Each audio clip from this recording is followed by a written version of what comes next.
Growing up in the north end of Winnipeg as a Jewish boy in the 1960s, there's a strong likelihood that you would go to the Talmud Torah school till grade 6, which I did. Now, kindergarten was interesting because I remember most of it either sitting in the corner of the classroom or standing outside in the hallway for being disruptive. I didn't even know what disruptive meant. It was also very popular at parochial schools at the time to use corporal punishment as a behavioral modification method for unruly children.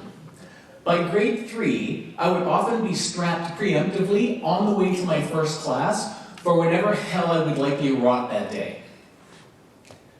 For general hijinks and mischief, I peaked in grade 4. I'm now going to recite my actual report card from grade 4, and keep in mind this was written entirely in cursive. Gary could be a nice boy if he weren't constantly clowning. He's being reported by the monitors for misbehaving on the playground, for misbehaving during the lunch hour, for misbehaving in the classroom, for misbehaving in the library, for misbehaving in the music room. Some of his recent marks were reading comprehension, 87, calculations, 89, problems, 100. They had no idea how to deal with my being disruptive, which I had since looked up the definition. Things changed in grade 5 when I become a school safety patrol crossing guard. I'm proudly decked out in my over-the-shoulder orange fluorescent belt with my matching hat. And interestingly, I raised the level of my behavior to the expectations of others, as is quite evident by my next report cards. I was so exceptional that come spring, the captain of the patrols nominated me to be a lieutenant, which is normally how they groom future captains. So we're standing in the principal's office, and he puts forward my nomination. And with me standing beside him, she looks him straight in the eyes and says, "No, Gary's trouble. He's always been trouble, and he will always be trouble."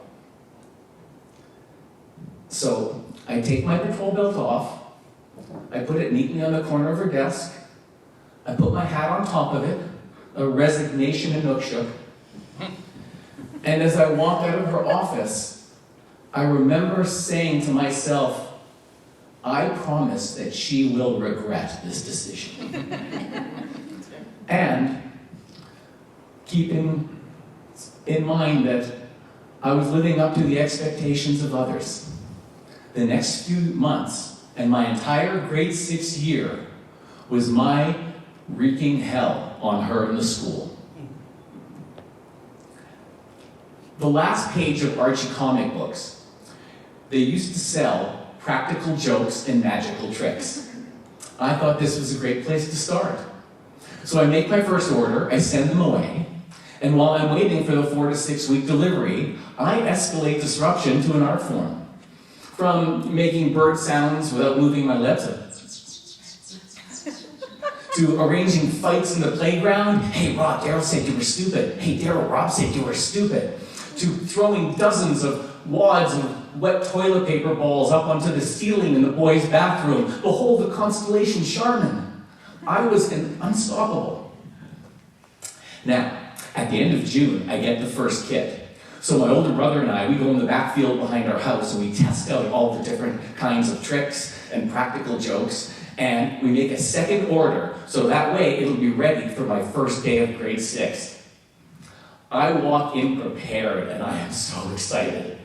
And before I make it to my first classroom, the principal yanks me into her office and forewarns that all teachers' eyes are going to be on me, and I should not expect to get away with anything in my final year at the school. Challenge accepted.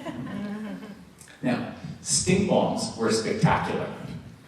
A small glass tube with 2 liquids inside that when the glass is broken or crushed, the liquids mix and it creates this noxious smell that could fill a room in seconds. Now the trick to not getting caught is patience and resisting the urge to be there at the occurrence. So one day I'm in a Friday after school detention And the teacher pushes in her chair at the end of the day and goes out to get her coat. So I run and I scotch tape a glass stink bomb tube to the bottom of the teacher's chair that's pushed in, knowing that neither the teacher nor myself will be there on Monday, so I cannot be implicated. Monday morning, I'm so excited. I'm sitting 3 classrooms over, hands crossed, sitting at my desk, and I'm just waiting. First come the screams, and then the fire alarm and subsequent evacuation. Keep in mind, I had just turned 11 years old and I'm just getting started.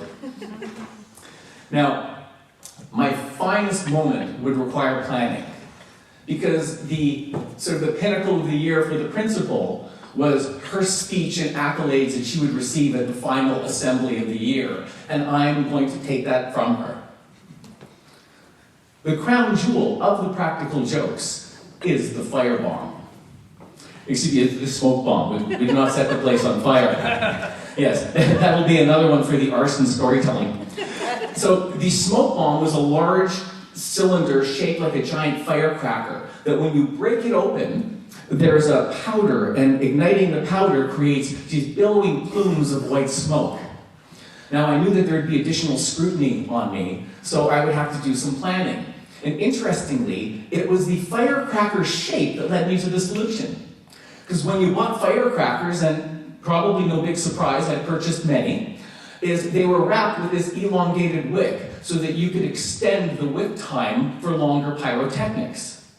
So I tried dampening the wick to see if I could increase the burn time. I attached different sizes and shapes of strings. Finally, I'm prepared. It's the day of the assembly. And so I wait 2 minutes before the bell rings. I run into the school, go into the boys' bathroom. I set everything up on top of one of the toilets, and I set it and I ignite it, and then I lock the door, climb under the stall. I make my way back to classroom just as the bell rings, and people are already lined up to go to the assembly. So we walk into the auditorium, and I'm seated between the vice principal and my teacher. Warnings are issued, assurances are made. And as the room is getting settled in, we have ignition. Now, it takes a couple of minutes for the bathroom to fill up with smoke before it starts to seep under the door. So just as the principal is about midway through her opening remarks, kids who are sitting at the auditorium glass doors, who can see down the end of the hallway, see this white cloud of smoke rolling towards the auditorium like the angel of death coming to claim the firstborn of Egypt. Shouts of smoke turn to shouts of fire, the fire alarm is pulled, the assembly is ruined as we all have to evacuate the auditorium. But an hour later, when we're let back into the school, the principal pulls me into her office and accuses me of setting off the smoke bomb as she's informed by the fire marshal. The thing is, the ignition from the smoke bomb ended up burning any trace of the extended wick, so they couldn't figure out how I could be in 2 places at the same time. She said, "I know it was you. I don't know how you did it, but I know it was you." So I just looked up innocently and said, "Excuse me, is it okay if I go to class, please? Because I don't want to be late." And as I walk out, I can still to this day hear her growling and grumbling. Although imagine just 15 months prior, had the meeting in her office gone differently, how different things would have been. So I think the big mistake was hers, because her decision that day changed my trajectory. The big regret was mine. I should have doubled up on the stink bombs. Thank you.